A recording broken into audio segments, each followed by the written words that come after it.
Hello again and welcome back to some climbing news. So much stuff to talk about today. We've got Janja and Magnus Midtbo's long-awaited collab, a huge V17/9A downgrade, big stuff out of the IFSC Lead World Cup that was all over the weekend in Madrid, and more. So as always, just a reminder to throw in a like, subscribe, all that YouTuber stuff, and yeah man, start the show.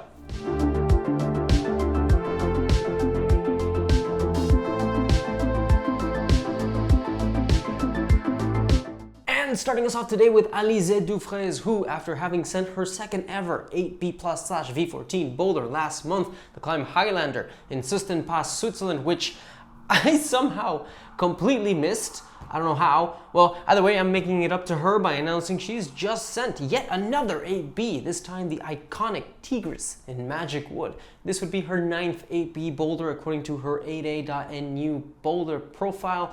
And did I mention that she's 38 years old? Like, not for nothing, but that's pretty freaking impressive. Now, if you don't know, Tigris is a pretty long roof climb. I'm gonna link to a video of Alex Puccio and Michaela Kirsch on it for your viewing pleasure right here. And since it is such a long roof climb, it's got like 20 different starts. Okay, it's not really 20, it's got 3. It's a stand that's 7C, which Alizée did on her first session, an 8B semi-sit sort of situation that she sent some 3 days later, and the true sit start, which she has stated is her next goal. So here's to hoping she manages to get a send. Congrats to Alizée though, of course. Links to all her socials and whatnot in the description below. As always, be sure to check them out. And on to more women bouldering hard. Lucia Dörffel in the news for her send of Hazel Grace 8B+/V14 in Gotthard Pass, Switzerland. And if you're wondering, wasn't Hazel Grace an 8C boulder, not an 8B+, like I did when I first saw this? Well, yeah, you're wrong. But also you're kind of right. What gets the 8C/V15 grade is the sit start. The stand start, which Lucia has done, is consensus 8B+/V14.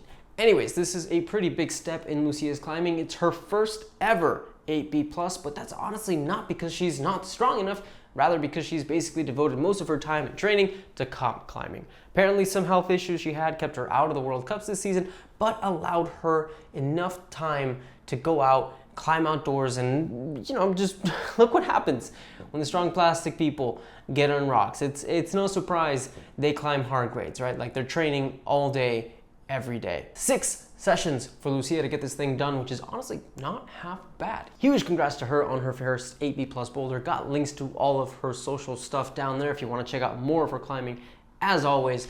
And on we move to the biggest collab of the century.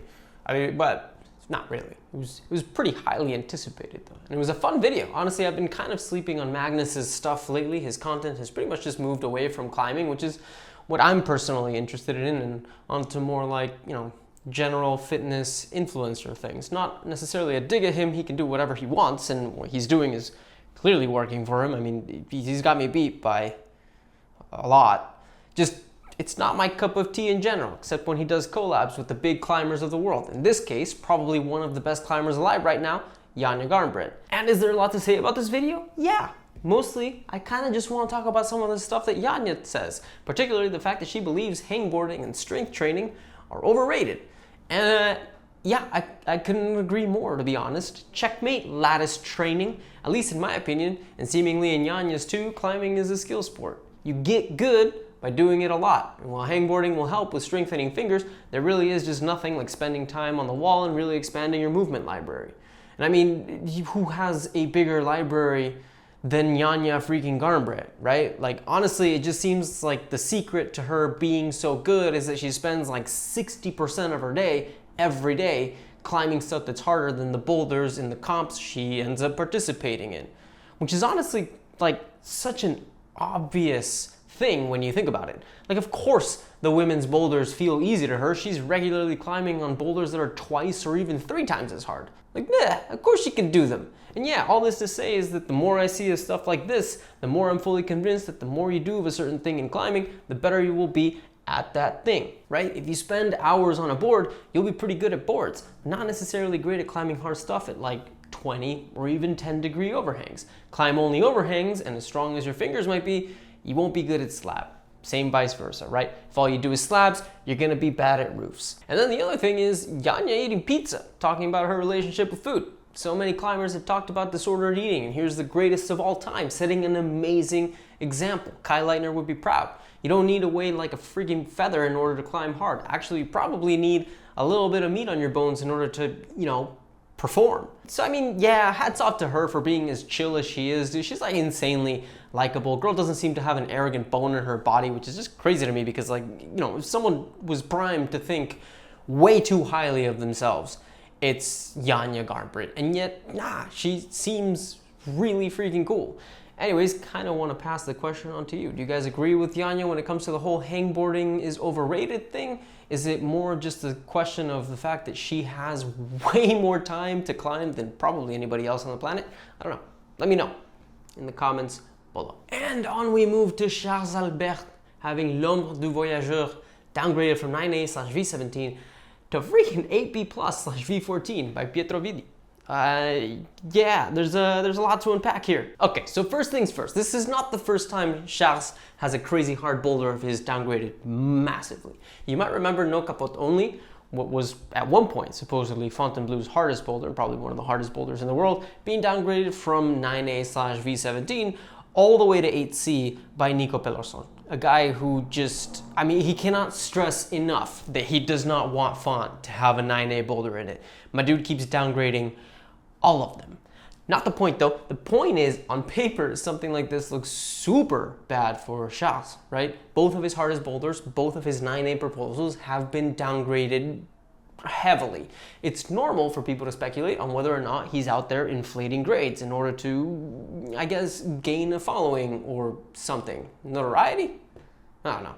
But the truth is, both repeats of No Capote Only had two very specific things separating them from the FA. The first, and most obvious, the fact that the repeaters were wearing climbing shoes. The second, that those climbing shoes allowed them to use certain beta that Charles, who climbs barefoot, was simply unable to do. And that brings me to Pietro Vidi's post on Instagram, where he says that he believes that what Charles did was likely as hard as he proposed, but that the style that Pietro chose, in which he used climbing shoes, cracked gloves, and get this, 4 knee pads, means the boulder was easier for him. And look, I gotta give this guy shit for using 4 knee pads. Like, I'm sorry, but I just have to.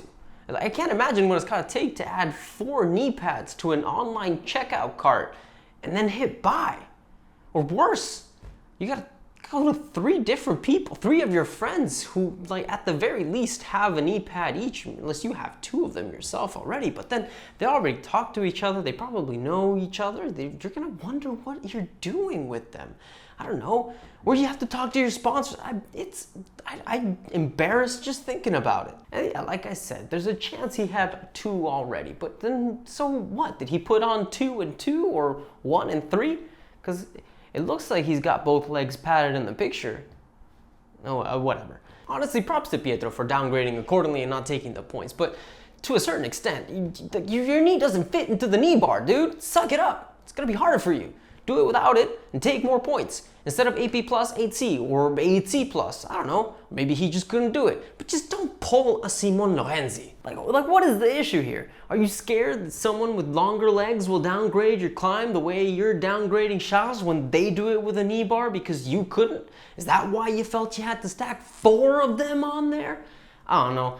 I still don't want to give Pietro too much crap for this. Like, honestly, an 8B+/V14 crack climb is ridiculously impressive. And it's kind of sad that the knee pad downgrade situation is probably going to take so much attention away from the fact that this is very much now the hardest crack boulder in the world. Like, we can't forget the only other hard crack climb out there is Tom Randall's The Kraken, which is 8B/V13. This is a full grade harder than that. At least to my knowledge, the first 8B+ pure crack boulder ever climbed. It's actually absolutely insane. You know, I can't forget that Pete Whitaker tried this too, by the way. Here's a link to it if you want to check it out. The best crack climber in the world tried it and said it was next level. Rubber freaking Pete with 2 knee pads. 1 on each leg, by the way, not stacked ones like Pietro. But anyways, again, it cannot be overstated that what Charles managed to do is absolutely crazy. And what Pietro has done is equally wild, even with 4 knee pads and crack gloves and shoes. But of course, man, I gotta pass the question on to you guys. What are your thoughts on all of this? Do you feel kind of weird about this send, or are you impressed the way I am with it? Are you kind of sad that a massive crack climbing achievement isn't really being treated as such because of the style and situation in which it was done? Let me know what you think. And then we move to the IFSC Lead World Cup that was held in my hometown over the weekend. Let's start with the ladies with a pretty interesting route to get through some slopers at the bottom, followed by a paddle dyno move that I personally can't make my mind up about whether I liked it or not. Because on the one hand, cool factor is cool factor, right? Big jump, it's badass, it adds to the tension because you know every time a competitor gets to it, there's a chance they won't do it. But on the other hand, this is lead.